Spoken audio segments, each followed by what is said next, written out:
On one such night, Eric and Guy were having a lot to drink, and they ran out of beer and they drove to go and get more. On the way to the liquor store, they were driving erratically and actually drove right into a cop car that was on its way to my house. They were of course arrested for drunk driving and public intoxication, but once they searched the car and found drugs in the trunk, they were also charged with drug trafficking and possession as well.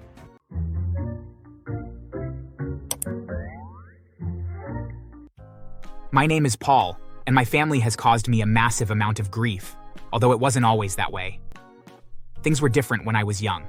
My mother and father had a picture-perfect marriage, and they spoiled me. Although all of that was thrown into turmoil in my teens.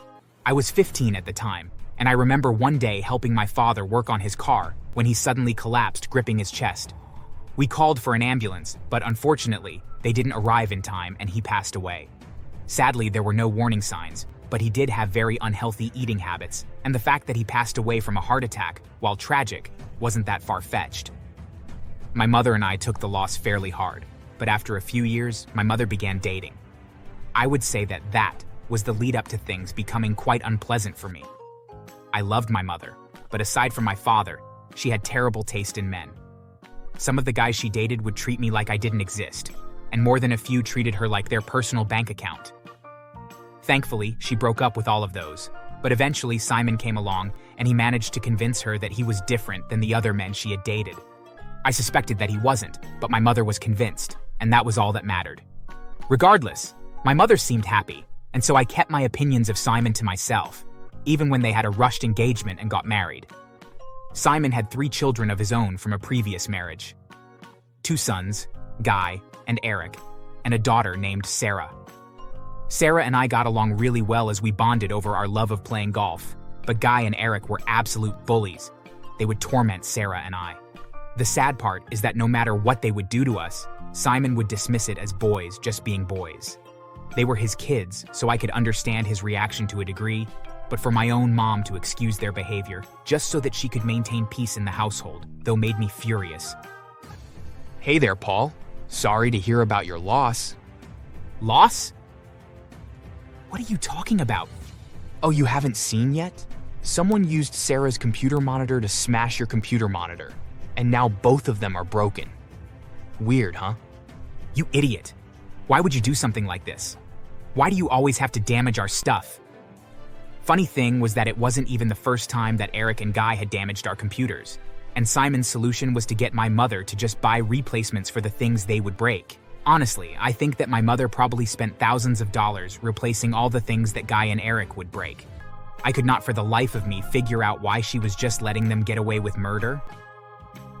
My mother had always been a huge pacifist, but I had never understood just how much she was willing to take to avoid conflict. When I turned 18, Simon came and told me that I would need to start paying rent if I still wanted to live at home. And that was it. That was the last straw for me. Why do I have to pay rent when Guy and Eric don't? They're older than me. Well, they don't have jobs, but you do, so it's only fair. That doesn't make sense. Why don't you force them to get jobs then? Again, they are older, and they aren't even in school. Well, when it's your house, then you can make the rules. For now, this is my house, and you can either live by my rules, or you can move out. Well then, I choose to move out. Funny enough, I had already been planning on moving out anyways, as I was sick of having to deal with being bullied by Eric and Guy, and I had even managed to find an apartment that was close to my college that I could afford. It wasn't anything fancy, but it was my own. I was forced to buy secondhand furniture and money was very tight for the years that I was in school, but I made it work and my mother would come and visit a couple times a week and would bring me groceries and even slip some money in my pocket from time to time. Even though they were hard years, they were some of the best in my life, and when I graduated, I put a good word in with my landlord so that he would rent out my apartment to Sarah, who wanted to follow in my footsteps and move out when she turned 18 as well. As for me, I managed to get myself an entry-level job, and with the increase in pay compared to my old part-time job, I was able to get myself a much nicer place to live. Just as my mother had done for me, though. I would visit Sarah and help her out when I could, and make sure that she was safe and doing well in school. During her last year, though, tragedy reared its ugly face once again. and my mother became sick. When she went to the doctors to find out what was wrong, they told her that she had cancer and had less than a year to live. She quickly made sure that all her affairs were in order, and we spent as much time together as a family as possible. But the day came when her cancer had become too much, and she passed away. I knew that technically I wasn't an orphan, but I felt like one. I had lost both of my parents, and I was left with a stepfather that I truly despised. At my mother's funeral, both Eric and Guy appeared to be bored, but thankfully, Sarah comforted me, as she was just as distraught as I was. It was a very hard day to get through, and it would only get worse after that. A few days later, my mother's lawyer had my step-siblings, stepfather, and I gather in her office for the reading of my mother's will. She looked very nervous as she looked at the five of us, which made me wonder what was in the will. So, I just want to start off by saying that what is in the will was your mother and wife's wishes, but they are also the wishes of your father, Paul. He left quite a bit of money to your mother when he passed, and it was his wishes that should she pass as well, that it all go to you. Wait a minute, what are you saying? Well, your late wife did leave you and each of your children $15,000, but the house and the remaining funds all go to Paul. The lawyer continued to explain that the house had originally been in my father's family for a few generations, and that it meant the world to him for me to one day own it and have a family there as well. The look on Simon's face filled me with so much joy. I know that I shouldn't feel so much pleasure in his anger, but I couldn't help it. Well, I guess that means that the house is now mine. So how do you want to address this? What do you mean? There's nothing to address. It's our home. I'm sorry, Simon, but it belongs to me. If it hadn't been in the family for multiple generations, then I could see renting it or even selling it to you. But my parents' wishes were pretty clear. I don't expect you to move out tomorrow, but I intend to live there alone. Uh-huh, we'll see. Just before I left the lawyer's office, she slipped me a note and told me to open it later when I was alone. I waited until I got home, and once I read it, I understood why the will had been written the way that it had. Apparently, my mother had found out that Simon had cheated on her more than once, and while she never had the courage to confront him about it, she nevertheless wouldn't let him get away with having violated her trust either. As for the small amount of money that she gave to his children, she felt it was only fair to give them such a small amount, on account that they helped to cover up his affairs, and they were complicit. She did ask that I give Sarah $25,000 from my share when she graduated from college, as she was innocent and didn't know about her father's deeds. As for the house, I knew that Simon was planning something very nasty, but if he thought that he could still boss me around, he had another thing coming. After all, I was no longer a child, and he had no leverage over me whatsoever. A week after I inherited the house, I moved back in. I wasn't the least bit surprised to find that Guy, Eric, and Simon hadn't made any effort at all to move out.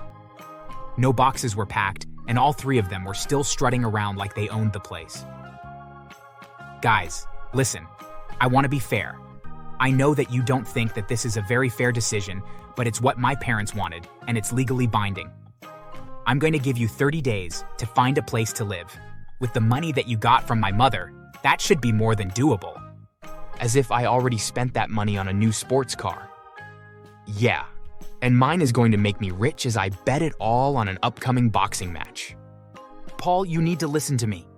There was an obvious mistake in the reading of the will. Your mother wouldn't have left me with so little. I'll have you know that I plan to fight this will in court, so I wouldn't get too comfortable if I were you. Over the next couple of weeks, the three of them tried to bully me to get me to leave.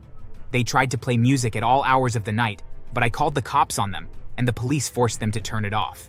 They then tried to trash my room, but I changed the locks on the doors to the rooms that I claimed as my own and installed security cameras. The locks on the doors weren't enough to stop them, but the cameras did. None of them wanted me to call the cops on them again. By the third week, though, they appeared to have lost some steam, but I knew it was a ruse.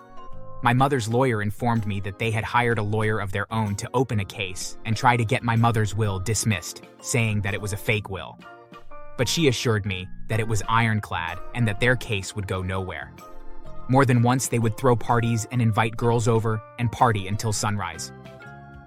I usually would call the police on them, and it got to the point where the police included my house on their normal route just to make it easier for them. On one such night, Eric and Guy were having a lot to drink, and they ran out of beer and they drove to go and get more. On the way to the liquor store, they were driving erratically and actually drove right into a cop car that was on its way to my house. They were, of course, arrested for drunk driving and public intoxication, but once they searched the car and found drugs in the trunk, they were also charged with drug trafficking and possession as well.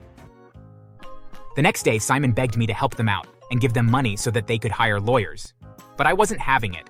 Sure, I'll give them some money, but only if all three of you move out and never come back. You can't do that. This is our home. No, Simon, it's my home. And since it's my home, I get to make the rules. If you don't like them, well, I don't care. Because right now, my number one rule is that I want you and your monstrous boys out of my house. As much as he wanted the money to help Guy and Eric, he was far too stubborn and petty to agree to leave. He was willing to let his sons go to jail just so he didn't have to move out, but the joke was on him. As the rightful owner to the house, I was able to call up the police and have him forcibly removed, and then I had a restraining order put on him so that if he came within 500 feet of the house, that I could charge him with trespassing and have him arrested. After that, I didn't hear from them for a couple of months, although I did hear that they weren't doing all that great. Eric ended up losing his entire inheritance since he lost the bet that he had placed it on, and Guy's car had been impounded and repossessed, which meant he lost his portion as well.